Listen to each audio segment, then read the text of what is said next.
past few weeks, every now and then we have been hearing about the fact that how rupee is touching new historic lows against US dollar. So finally, RBI has sprung to action to bring the volatility towards stability for rupee. And the first thing that has been done is the ban, especially on NDD contracts and the issuance of it from the banks. Hello everyone, welcome to Vajiram and Ravi's Flash News. My name is Shubhangi Singh, and in today's session we are going to understand in detail that how this cycle began, what exactly are NDD contracts, how do they impact the value of rupee, and what exactly RBI has done to NDD contracts. So let us begin with understanding that what exactly is the present situation as of now. The present situation can be very clearly understood with this given graph in front of us, where you can clearly see, especially in past 7 days, what kind of historic low rupee has seen against dollar. Even though you can clearly see it is coming in somewhat controlled direction, but it remains highly volatile. Now, when we are talking about value of rupee in terms of exchange rate against dollar, it is decided by demand and supply of not just Indian rupee but also US dollar. So, in this context, if the demand for US dollar increases, the value of rupee decreases. So, in this context, we have to understand that what exactly RBI has done. So, for that we also need to understand what is happening, why rupee is in such extreme pressure and why it is volatile. It is volatile of the primary reason, the crisis and war-like situation that we are seeing in West Asia, which has led to higher crude oil prices, which has led to India being vulnerable in terms of energy security, which has led to US dollars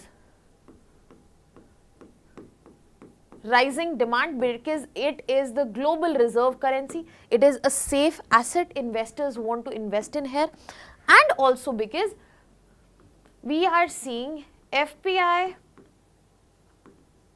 outflows in India. So that means overall, because of this primary reason, we are seeing an extreme pressure which is present on rupee. Now, what can be done to control this pressure? As I said, it is not just about demand and supply of rupee, it is also about demand and supply of US dollar. So, as of now, it seems like the effect of US dollar cannot be controlled. So, let us focus on the supply demand of rupee, how it is varying. And that is why RBI has decided to address the NDD contracts. Now, to understand the effects, we have to clearly understand what are NDD contracts and why it was important to address this. It was important to address this because of the present situation. We clearly are in a position where rupee is depreciating heavily. And if it continues to do so, there will be impact on the economy. There will be higher inflation, the current account deficit will be widening, that will be more pressure on the deficit, and the growth that we are talking about, the numbers that we are throwing for Indian economy, that will be at a huge risk. It will be at a very questionable position. So, in this context, as I said, what RBI decided? RBI decided to bring a ban on NDD contracts. That means the banks which are issuing and participating in this, they are not allowed to do so. Now, for that, let us begin with understanding that what exactly is NDD. NDD is non-deliverable derivative.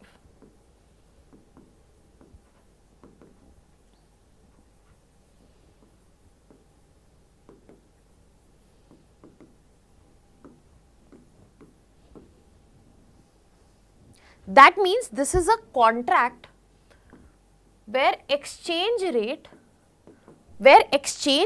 is agreed today and settlement will happen later, and whatever is the settlement, there will be no physical delivery of the rupee. The only difference that exists, that will be paid in US dollar. Now let us try to understand this in a very simple manner. Let's just say today we are sitting at 83 rupees is equal to $1. But I speculate that tomorrow it is going to reduce in terms of value. That means it is going to become 90 rupees per $1. Correct? Let's just say if this happens, I get paid out, I get profit. But if this does not happen, if rupee goes in the reverse direction, I have to bear the loss. The settlement, there will be no physical delivery of rupee, the settlement will happen only in US dollars. Now we can clearly get to see here that the settlement that will happen US dollars, it will be of how much? This will be of 7 rupees. But there will be no physical requirement of delivery of rupee. That is why the word non-deliverable derivative is present here. So in this we get to see participants such as offshore investors and also banks, and the settlement here is done in cash only. Now important things to remember in regards with NDD is the fact that usually we get to see offshore trading, especially because of the fact that capital controls are present in a certain country. In this regard, India has very limited capital account convertibility. Can you tell me in the comment section how much capital account convertibility is present in India? And we have other restriction in terms of capital controls. So in this situation, in order to bypass, what happens? There is offshore trading. And we can clearly see there is no requirement of physical presence of rupee. But the problem with this is rupee is unnecessarily, synthetically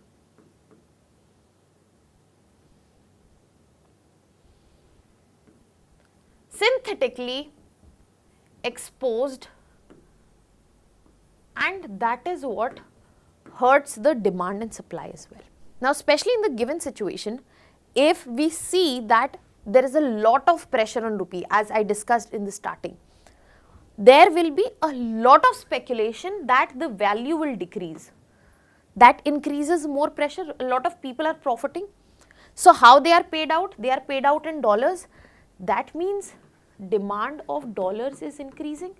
If demand of dollar is increasing, what will happen to Indian rupee? The demand is decreasing and rupee suffers further. So NDD had a direct impact on further depreciation of rupee. Now let us move ahead and try to understand more about NDD and how it becomes the dominant price setter, how an offshore market is becoming a dominant price setter and then further exposing rupee. So when we are talking about non-deliverable derivatives, first thing we have to understand is that why do NDD markets exist? As I explained that in India we have limited capital account convertibility that goes by 60-40, and in this situation foreign investors, they are not able to trade freely and also hold rupee at all for longer times. So in this situation, because INR is not fully convertible, global investors want to invest in rupee. What do? They decided to start offshore trading. Now offshore trading has certain centers such as Dubai, Hong Kong, London, etc. In this situation, NDD comes in offshore trading where it gives exposure without actual rupee and also much needed flexibility which global investors are interested in.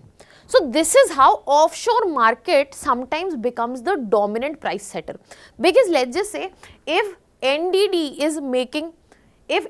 markets are giving profit to the fact that rupee is going to further depreciate, the domestic sentiment is going to be affected by that. Then the investment in the domestic scenario, the capital outflow is going to be affected by that, and that will lead to further depreciation. Now all of this basically builds a self-depreciating cycle starting with NDD markets, because capital controls exist in India. That is why there is limited onshore access. Limited onshore access, offshore NDD markets will develop, synthetic trading will happen. Now this synthetic trading is going to affect rupee through expectation channel. First, because offshore traders as of now are betting against rupee, NDD is already signal depreciation. Sentiment channel, the domestic traders will follow this offshore cue, the betting is happening against rupee. And then we also have this arbitrage channel. There is a real gap between offshore and onshore rates, and that gap is exploited. So this self-fulfilling depreciation cycle sets in, and that is what is constantly further leading to decline in the value of rupee as of now. And the bigger problem that is present here, you have to think about it analytically as well, that price discovery here goes out of India. And once it has gone out of India, that means we do not have any sort of monetary sovereignty. Our monetary sovereignty is weakening. Offshore NDD rate gives rupee weak signal. That leads to market sentiment turning negative. That leads to onshore traders selling off INR, and then actual depreciation happens. Now we have understood what is NDD, how it affects rupee. Now let us understand what was the issue with it. First clear issue is in front of us. There was regulatory arbitrage, that means this is outside RBI's jurisdiction. There was issue of excessive speculation, which was absolutely beyond control. Large leveraged positions were present, they were not backed by real trade. And furthermore, we also saw a lot of manipulation and volatility as well, because big influencers were influencing the direction, and the sudden swings in rupee, the people who were getting advantage were the big players. Apart from that, we were also seeing that the hedging tools were misused, because there was frequent contract cancellation, short-term profit booking had enhanced in this period, and related party transaction had also increased. That means transparency was limited, risk shifting was happening between corporate groups, and that made the volatility much more, because it was going out of RBI's jurisdiction and also control. So what did RBI decide to do? RBI intervened and said that bank participation, we discussed who can participate in NDD, we have investors, global investors and banks. They said bank participation in NDD not allowed. That means liquidity for speculation, that will be diminished. Any deal that is between related parties, that is curbed. So the transparency, which was an issue, that will improve.